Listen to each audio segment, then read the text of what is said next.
And I am Annie Martinez, and we are doing our group project on access to information. My subtopic is the digital divide and distributive justice.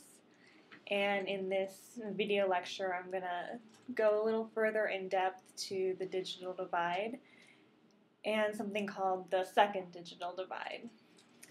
Most research on the digital divide is often concerned with having access to technology. What the second digital divide is concerned with is how that technology is actually being used.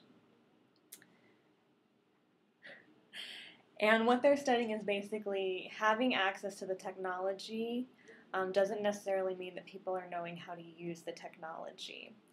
They may not understand all the underlying principles of technology, and they may not even know how to use technology to its fullest advantage. For example, those who have trouble using their email will probably be doing different online activities than people who are creating web pages, building codes, and doing more technical things.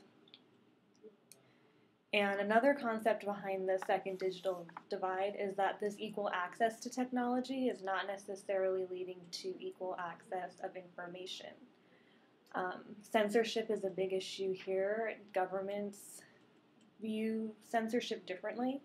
So, for example, someone in China is going to be having a lot less access to a lot different types of resources than someone, say, in England who has access to the internet. And on a less national scale, groups can restrict their access online. For example, by creating a fee that you have to pay before you can join their group, or just saying you have to be a certain member of a group, for example, a student, to be put on a listserv to get the information. And it has been argued that these social inequalities and barriers, for example, between rich or poor, or the majority and the minority, are actually just playing themselves out and being reflected online, and not being solved by having the access to technology and the internet. Typically, those who are better situated socially in the real world are the same people who are better situated socially online. And the have-nots of the second digital divide do not have as much social capital as the haves. The have-nots are excluded. The have-nots are excluded from the cultural and economic support provided to the members of these restrictive online groups.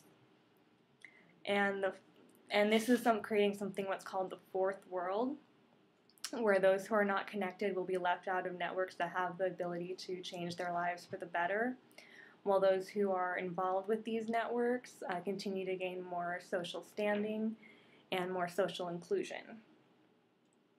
And technology has always been greeted as a way to solve societal problems. And the internet specifically has been touted as the ultimate educational, economic, social, and democratic form. And so access was a right that should not be exclusive to those who can pay for it. But technology alone cannot fix the social disparities, and some new studies are even stating that access to technology without education can exacerbate this digital divide.